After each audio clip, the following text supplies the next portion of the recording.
Welcome to the video lecture. I am Siv Sharani, working as an assistant professor in the Department of Artificial Intelligence and Data Science at Ramco Institute of Technology. In this video lecture, we will discuss about the introduction to distributed computing.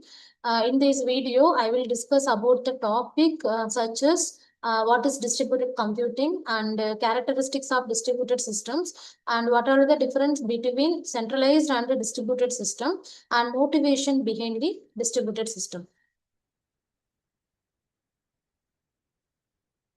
So let me start with what is distributed computing. First, let us understand the meaning of distributed computing. The word distributed means spread across the different locations. And distributed computing is the process of performing the computation using multiple dependent computers connected through a network. Unlike the centralized computing, where one computer performs all the tasks, distributed computing, it's divide the work among the several computers. In distributed system, consist of independent computers that communicate only by passing the message over the network. For example, suppose the Google search received a million of search requests every second. Instead of using the simple computer, Google distribute this request across the thousands of servers. Okay, so together they provide the fast and reliable service. So this is the definition of distributed computing. Let us discuss with the characteristics of distributed system. So first characteristics is concurrency. Concurrency means the multiple components of the system execute the task at the same time, often accessing and modifying the shared resources. It can happen at two levels. Multiple user is accessing the system simultaneously, and multiple process or server within the system running in parallel. And for example, if we take it as Amazon, million of user adding the item to the cart and checking out simultaneously. A distributed database like Cassandra handling the thousands of read and write requests from second across the different nodes. Next characteristics, lack of global clock. Since each machine has its own global clock and local clock simultaneously, so there is no universally agreed current time across the system. Solution for this issue is first one is logical clock. If ordered even logically instead of by the real time, if it is a vector clock, it track casualty between the events across the system. So we have to move on NTP, that is the network time protocol. So it can be used to approximately synchronize the clock through not perfectly. And next one is independent failure of component. In distributed computing, the components can fail independently. So one node is crashing, does not necessarily bring down the whole system. So what are all the type of failure in mean? Due to crash failure, and due to network failure and partial failure. In crash failure, the node can stop working. Due to the network failure, the sending messages lost or delayed. In partial failure, some of the parts of the system work, but others don't work. So this is the unique to distributed systems, and this leads to the need for replication and fault tolerance mechanism. And this is the example for distributed system.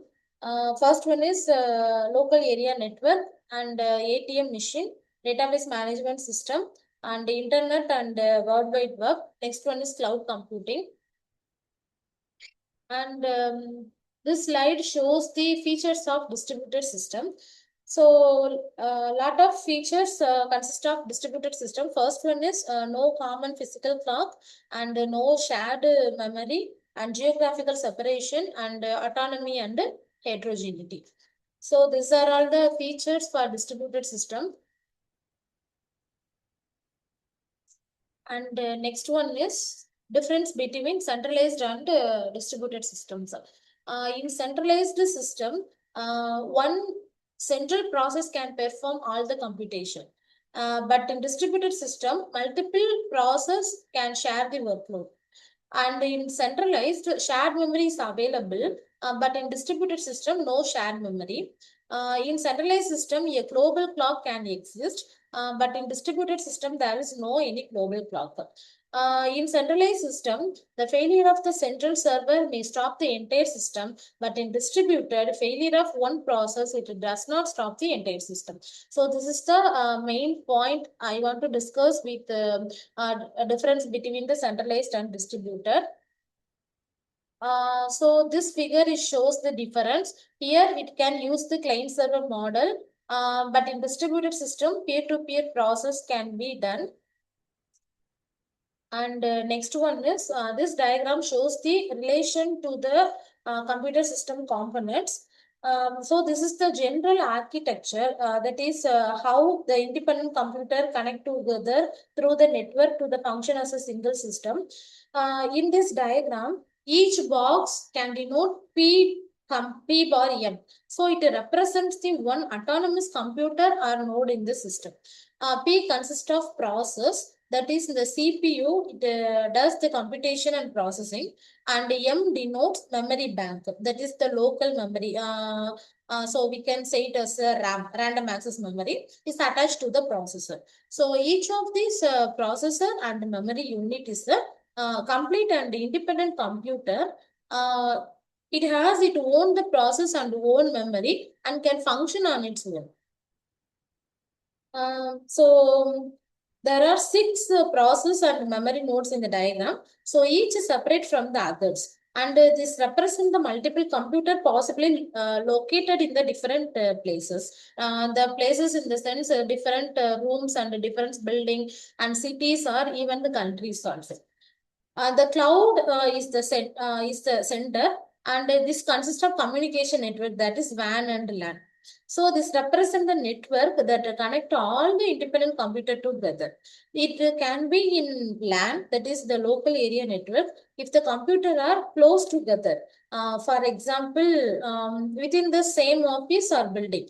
But in WAN, that is a wide area network, if all the computers are separated across the distance. For example, different cities or different countries. And next diagram, it shows the interaction of layer of the network. In distributed application denotes the actual application the end user interact with the distributed software or middleware library. In middleware library, it sits between the distributed application and the operating system. So it provides the service like object request brokers, that is CORBA, and message oriented middleware like Kafka and RabbitMQ, and a lot of APIs for communication, for the purpose of communication, synchronization and coordination between the distributed components. And next we will move on to operating system. Operating system can manage the local machine resources, that is CPU scheduling, memory management, and file system and process management. And this is the simplified version of OS model. And OS model, it shows only the application layer, transport layer, network layer, and data link layer. In application layer, it defines how the application format and exchange the data. For example, HTTP and FTP. That is what the middleware directly interacted with this protocol. And transport layer, it ensures the reliable data delivery between the machine. For example, TCP, UDP, etc.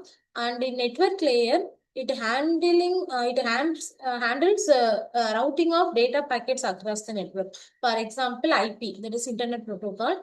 And the data link layer, it handles the transmission of data over the physical medium. For example, Ethernet. So this diagram, it shows the interaction of layer of the computer. And the next one is motivation. So there are different motivations for distributed computing are there. So first, Why do we need a distributed system? So these are all the 5 important reasons behind this question. So first one is resource sharing. User can access the remote files and database and devices. And the next one is scalability.